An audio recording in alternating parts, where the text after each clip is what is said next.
Imagine a young boy, just 5 years old, living on a small farm in Sweden in the 1920s.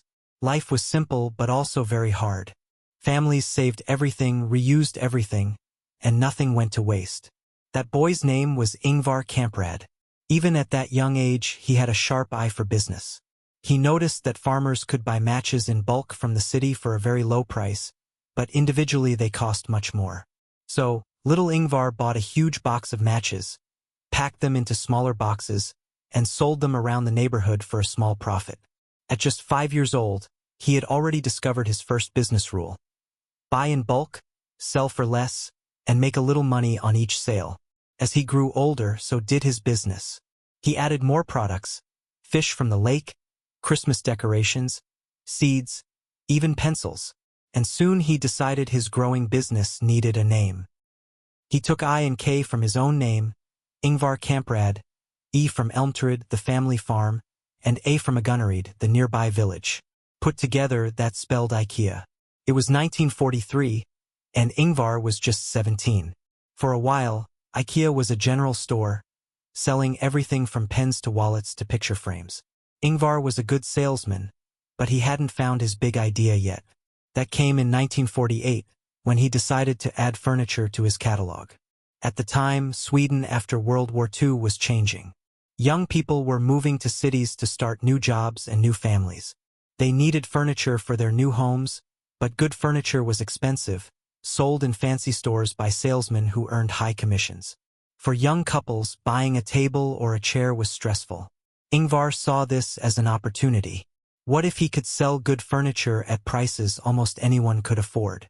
This became his mission, not to sell the fanciest furniture, but to sell furniture for the many. But the other furniture sellers in Sweden didn't like this one bit. They pressured manufacturers, threatening to cut ties if they sold to IKEA. Suddenly, Ingvar couldn't get furniture to sell. His business was at risk. Instead of giving up, he looked elsewhere. He found small workshops in Poland that could make furniture at lower costs. But shipping was still a problem. Furniture took up too much space and was expensive to move. Then, almost by accident, someone tried shipping a table with the legs removed and packed under the tabletop. Took up far less space. That simple idea, flat pack furniture, changed everything. Shipping was cheaper, warehouses held more stock, and customers could take furniture home in their own cars instead of waiting for delivery. Other furniture stores laughed. They thought no one would want to build their own furniture. But Ingvar understood something they didn't. Customers weren't just buying furniture, they were buying opportunity. They were buying a beautiful table they could finally afford. The next challenge was where to sell it. Downtown showrooms were too expensive. So Ingvar built a huge warehouse store outside the city, and in 1958 the first IKEA store opened in Älmhult, Sweden. It was designed like no other store. First, customers walked through beautiful showrooms that showed entire apartments set up with IKEA furniture. Then came the marketplace, full of small, low-priced items easy to grab. After that, the self-service warehouse where people collected their own flat-packed boxes. And finally, the IKEA restaurant with its now famous Swedish meatballs. This clever journey kept customers in the store longer, made them buy more, and turned shopping into an adventure. IKEA wasn't just selling furniture, it was selling an experience. But not everything went smoothly. When IKEA expanded to North America in the 1990s, it failed at first.